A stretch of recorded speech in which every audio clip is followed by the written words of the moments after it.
स्वर्गीय पित्या, मी तुझ्यासमोर नम्र हृदयाने येते आणि मान्य करते की मला तुझ्या कृपेची गरज आहे। तू माझा भूतकाळ, वर्तमानकाळ आणि भविष्यकाळ जाणतोस, तरी सुद्धा तू मला अनंत प्रेमाने प्रेम करतोस।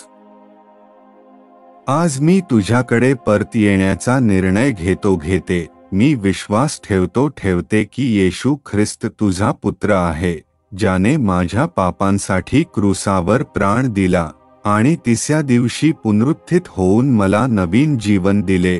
कृपया माझे सर्व पाप क्षमा कर आणि माझे हृदय शुद्ध कर, जेणेकरून मी तुझ्यामध्ये नवी सृष्टी होऊ शकेन। प्रभू येशू, माझ्या जीवनात ये, माझा तारणहार आणि प्रभू हो। पवित्र आत्म्याने मला भरून टाक, मला तुझ्या सत्यात चालव आणि रोज तुझे वचन पाळत जगण्याची शक्ती दे।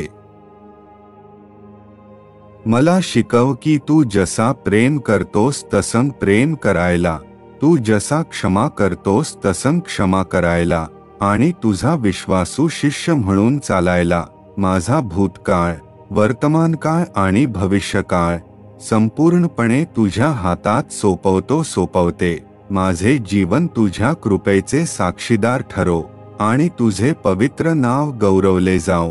ही प्रार्थना मी सामर्थ्यशाली येशू ख्रिस्ताच्या नावाने करते। आमेन।